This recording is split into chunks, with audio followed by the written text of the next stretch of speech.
आज है 16 अगस्त 2024 दिन शुक्रवार। Welcome back to Clean News UP. चलिए देखते हैं उत्तर प्रदेश की 25 फटाफट बड़ी खबरों को। स्वतंत्रता दिवस पर सीएम योगी ने की बड़ी घोषणा, 50 लाख से ज्यादा युवाओं को मिलेगा रोजगार।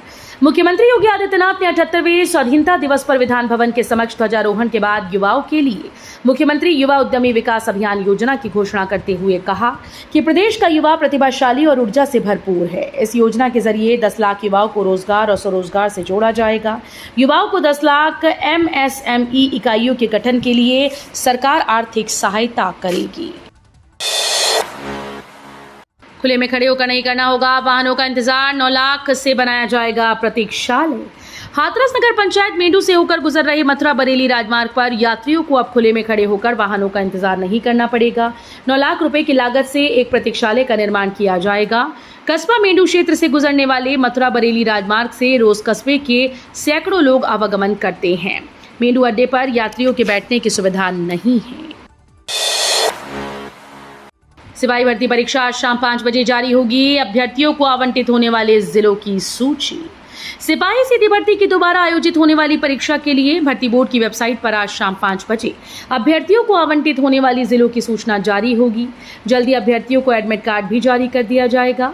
सिपाही भर्ती की दोबारा परीक्षा आगामी 23, 24, 25, 30 और 31 अगस्त को 67 जिलों के 1174 केंद्रों पर आयोजित की जाएगी। लगातार 8 बार झंडा फहराने वाले यूपी के पहले मुख्यमंत्री बने योगी। यूपी के मुख्यमंत्री योगी आदित्यनाथ ने 78वें स्वाधीनता दिवस पर एक साथ 2 रिकॉर्ड अपने नाम कर लिए हैं। विधान भवन के समक्ष 8वीं बार ध्वजारोहण करने वाले पहले मुख्यमंत्री बन गए। इसके साथ ही स्वतंत्रता प्राप्ति के बाद लगातार सबसे लंबी अवधि तक मुख्यमंत्री रहने का रिकॉर्ड भी उनके नाम दर्ज हुआ। इनसे पूर्व 17 जुलाई 1937 से 2 नवंबर 1939 और 1 अप्रैल 1946 से 20 मई 1952 तक 2 अवधि में 8 वर्ष 127 दिन यूपी का मुख्यमंत्री बने रहने का रिकॉर्ड पंडित गोविंद वल्लभ पंत के नाम है। सीएम योगी की सख्ती के बाद 20 घंटे में 85 वाहन सीज। लखनऊ आरटीओ ने पुलिस के साथ मिलकर चलाया अभियान। सीएम योगी के निर्देश के बाद जग्गामार वाहन और अवैध बस अड्डों के खिलाफ कार्रवाई तेज हो गई। आरटीओ और पुलिस की टीम ने सिर्फ लखनऊ में ही महज 20 घंटों में 35 बसेस समेत 85 वाहन सीज किए। आरटीओ अफसरों का दावा है कि फोर्स की कमी से व्यापक अभियान नहीं चला पा रहे थे। नोएडा ग्रेटर नोएडा के साथ 18 सेफ सिटी वाला पहला राज्य बनने की ओर अग्रसर है उत्तर प्रदेश। मुख्यमंत्री योगी आदित्यनाथ ने स्वतंत्रता दिवस के मौके पर महिलाओं की सुरक्षा और उनके स्वावलंबन को प्रदेश सरकार की प्राथमिकता करार दिया। उन्होंने कहा कि महिलाओं की सुरक्षा, सम्मान, स्वावलंबन के लिए प्रदेश में मिशन शक्ति सफलतापूर्वक संचालित है। उत्तर प्रदेश के सभी 17 नगर निगमों और नोएडा व ग्रेटर नोएडा के साथ 18 सेफ सिटी वाला देश का पहला राज्य बनने की ओर उत्तर प्रदेश अग्रसर है। यमुना अथॉरिटी की योजना में आवेदन करने वाले लोगों का डेटा लीक। उत्तर प्रदेश के ग्रेटर नोएडा स्थित यमुना अथॉरिटी से जुड़ा एक गंभीर मामला सामने आया। सोशल मीडिया प्लेटफॉर्म एक्स पर एक यूजर ने पोस्ट करते हुए कहा कि उत्तर प्रदेश की यमुना अथॉरिटी की भूखंड योजना में आवेदन करने वाले कई हजार लोगों का व्यक्तिगत डेटा अवैध कॉल सेंटर को बेच दिया गया। जेवर एयरपोर्ट के पास अथॉरिटी की तरफ से निकाली गई योजना के तहत आवासीय प्लॉट खरीदार वहां बसने का सपना देख रहे हैं। यूपी में एक ही आईडी से जारी हुए अलग अलग राज्यों के 800 से अधिक बर्थ सर्टिफिकेट जांच के आदेश। यूपी के हाथरस के एक गांव में नागरिक पंजीकरण प्रणाली पोर्टल पर एक ही यूजर आईडी का इस्तेमाल करके 2 साल से भी कम समय में देश के कई राज्यों में 814 व्यक्तियों के जन्म प्रमाण पत्र जारी किए जाने का मामला सामने आया। मामले की जांच शुरू कर दी गई है। कीट नियंत्रण के लिए राष्ट्रीय कीट निगरानी सिस्टम लॉन्च। केंद्रीय कृषि मंत्री शिवराज सिंह चौहान ने दिल्ली के पूसा स्थित सुब्रमण्यम हॉल में राष्ट्रीय कीट निगरानी प्रणाली का शुभारंभ किया।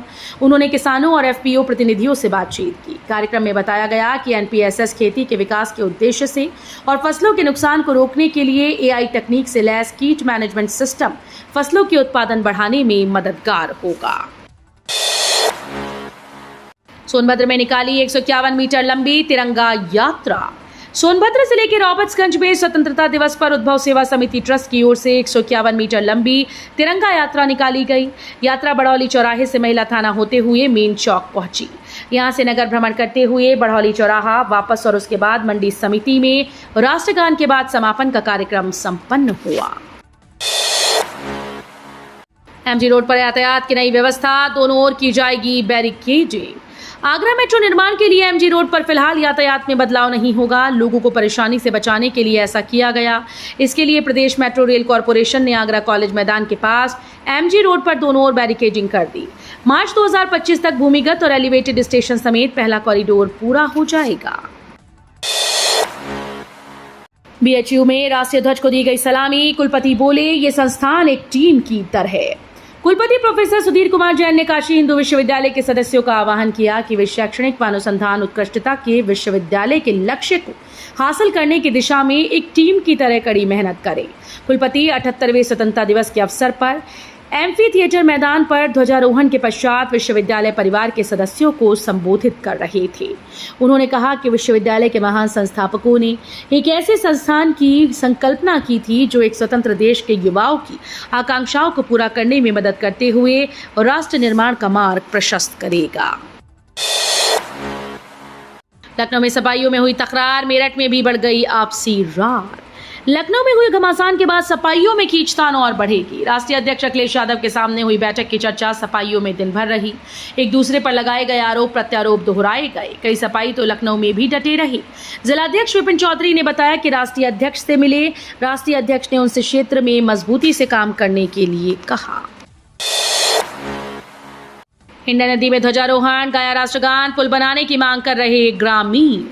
चरथावल थाना क्षेत्र के ग्राम सिकंदरपुर में भारतीय किसान यूनियन के कार्यकर्ताओं ने हिंडन नदी के पानी में घुसकर ध्वजारोहण किया और राष्ट्रगान भी गाया।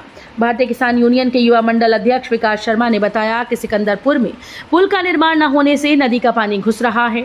जब तक पुल का निर्माण नहीं होगा तब तक पानी के अंदर ही अनिश्चितकालीन धरना दिया जाएगा। ओपीडी में मरीजों का गिरा ग्राफ, 2300 ही पहुंचे। 2 दिन में हुए महज 88 ऑपरेशन। आईएमएस बीएचयू के रेजिडेंट की हड़ताल की वजह से 2 दिन में ओपीडी में आने वाले मरीजों का ग्राफ गिर गया। पहले दिन की हड़ताल में 4019 और दूसरे दिन केवल 2300 लोग ही ओपीडी में आए। सामान्य दिनों में जहां एक दिन में इमरजेंसी ओटी सहित अस्पताल के सभी विभागों की ऑपरेशन थिएटर में करीब 100 ऑपरेशन होते हैं, वहीं 2 दिन की हड़ताल में केवल 88 ऑपरेशन ही हो सके। श्री कृष्ण जन्माष्टमी पर आ रहे हैं मथुरा और वृंदावन, तो जान ले रूट प्लान। श्री कृष्ण जन्माष्टमी पर मथुरा और वृंदावन में भारी वाहनों के प्रवेश पर प्रतिबंध रहेगा। पुलिस ने श्री कृष्ण जन्माष्टमी पर आने वाले श्रद्धालुओं को लेकर प्लान तैयार करना शुरू कर दिया। इस बार 26 और 27 अगस्त की तिथियों पर जन्माष्टमी का पर्व मनाया जाएगा। इसके चलते 25 अगस्त से पुलिस प्लान को लागू कर देगी और 28 अगस्त तक ये प्रभावी रहेगा। यूपी सरकार के मंत्री बोले, मोदी ने पाकिस्तान को कटोरा थमाया, योगी ने बुलडोजर से किया न्याय। उत्तर प्रदेश सरकार के स्वतंत्र प्रभार सहकारिता राज्य मंत्री जेपीएस राठौर ने कहा कि पिछली सरकारों को जो पाकिस्तान परमाणु बम का भय दिखाकर धमकी देता था, वो मोदी सरकार के कार्यकाल में धमकी देने लायक नहीं बचा। वहीं प्रदेश में सीएम योगी आदित्यनाथ का बुलडोजर न्याय का प्रतीक बन चुका है। जहां पहले प्रदेश में उद्योगपति नहीं आना चाहते थे, वहीं वर्तमान सरकार में अपराधी माफिया योगी के डर से भाग रहे हैं। यूपी उपचुनाव में अखिलेश का सीएम योगी को चैलेंज, नाक का सवाल बनी ये सीट। यूपी में 10 सीटों पर होने वाले उपचुनाव के लिए सभी राजनीतिक दलों ने तैयारियां शुरू कर दी। कांग्रेस पार्टी ने भी इस सिलसिले में अपनी संगठनात्मक मीटिंग की, लेकिन ये मीटिंग लखनऊ के बजाय प्रयागराज में हुई, जिसमें कांग्रेस ने इंडिया ब्लॉक के अपने सहयोगी समाजवादी पार्टी को साफ साफ इशारा किया कि वो उपचुनाव वाली 10 सीटों में से कम 5 पर अपने प्रत्याशी उतारना चाहती है। यूपी सरकार ने सभी स्कूल्स के लिए जारी किए अहम नोटिस। उत्तर प्रदेश की योगी सरकार ने सभी स्कूल्स के लिए अहम नोटिस जारी किया। नोटिस के मुताबिक सरकार ने सभी स्कूल में बच्चों के प्रति शारीरिक और मानसिक सभी प्रकार के दंड पर रोक लगाने को अपने निर्देशों पर फिर से जोर दिया। नोटिस के मुताबिक गाइडलाइन 10 अक्टूबर 2007 को जारी सरकारी आदेश के अनुरूप ही है। इस आदेश के तहत किसी भी बच्चे पर शैक्षणिक संस्थानों में शारीरिक दंड पर पूर्णतः बैन है। लखनऊ में प्लॉट खरीदने का सुनहरा मौका, प्राइम लोकेशन पर भूखंडों की एलडीए करेगा नीलामी। उत्तर प्रदेश की राजधानी में मध्यम वर्गीय आय वर्ग के लिए 100 से ज्यादा प्लॉट पाने का सुनहरा अवसर है। स्वतंत्रता दिवस पर लखनऊ विकास प्राधिकरण एलडीए प्लॉट की नई योजना लॉन्च की, जिसके तहत शहर के प्राइम लोकेशन पर व्यावसायिक व आवासीय प्लॉट को लोग ई ऑक्शन में बोली लगाकर ले सकेंगे। प्राधिकरण के उपाध्यक्ष प्रथमेश कुमार के निर्देश पर 17 अगस्त से ई ऑक्शन पोर्टल खोला जाएगा। अब नहीं बतानी होगी यूपीआई आईडी, रेल आरक्षण केंद्र पर लगेगा क्यूआर कोड। पूर्वोत्तर के हाथरस सिटी स्टेशन के आरक्षण केंद्र पर जल्द ही क्यूआर कोड की स्कैनिंग व्यवस्था शुरू की जा रही है। केंद्र पर जल्द ही बारकोड डिस्प्ले लगा दी जाएगी। इस व्यवस्था के अंतर्गत आरक्षण कराते समय भुगतान करने में यात्रियों को आसानी होगी। गोरखपुर अयोध्या को मिलेंगी 2 नई अमृत भारत ट्रेन। धार्मिक के साथ साथ पर्यटन नगरी के रूप में विकसित हो रहे अयोध्या और गोरखपुर आने जाने वालों की सुविधा के लिए अगले साल 2 नई अमृत भारत ट्रेन मिलने की उम्मीद है। इनमें से एक ट्रेन राजस्थान और दूसरी बिहार से चलाई जाएगी। ट्रायल के तौर पर पहली ट्रेन गोरखपुर जोधपुर गोरखपुर 15 अगस्त से 4 फेरों के लिए चलाई जाएगी। रक्षाबंधन पर यूपी परिवहन का तोहफा, इलेक्ट्रिक बसेस का घटा किराया। रक्षाबंधन को लेकर यूपी परिवहन निगम बसेस की बेहतर सुविधा देने की तैयारी में है। बरेली में 17 से 22 अगस्त तक 629 बसेस ऑन रोड रहेंगी। इसके लिए वर्कशॉप में बहुत ही तेजी से बसों का मेंटेनेंस कार्य कराया जा रहा है, जिससे आज 16 अगस्त रात 12 बजे से सभी बसेस का संचालन शुरू कराया जाए।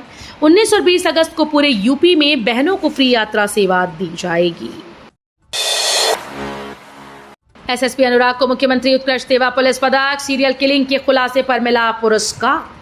मुख्तार अंसारी के साम्राज्य को ध्वस्त करने के लिए चर्चा में रहे एसएसपी अनुराग आर्य एक बार फिर से सीएम योगी की गुड लिस्ट में शामिल हुए। बरेली में चार्ज लेने के बाद उन्होंने शाही थाना क्षेत्र के चर्चित सीरियल किलिंग मामले का खुलासा किया। शाही और शीशगढ़ थाना क्षेत्र में साल भर में करीब 11 महिलाओं की हत्या की गई थी। 35,000 आवेदक घटे, 95,000 ने जमा की फीस। यूजी में प्रवेश के लिए 1.30 लाख रजिस्ट्रेशन। काशी हिंदू विश्वविद्यालय के स्नातक पाठ्यक्रमों में प्रवेश के लिए पंजीकरण कराने वाले लगभग 1.30 लाख छात्र छात्राओं में से 35,000 ने फीस का भुगतान नहीं किया। इससे प्रवेश के लिए आवेदन करने वाले छात्र छात्राओं की संख्या घटकर 95,000 रह गई। आवेदनों में ऑनलाइन संशोधन के बाद विश्वविद्यालय प्रशासन बीएचयू सीट आवंटन की तैयारी में जुट गया। तो ये थी आज की 25 फटाफट बड़ी खबरें। अगर आपको न्यूज पसंद आई हो तो वीडियो को लाइक और शेयर जरूर करें। धन्यवाद।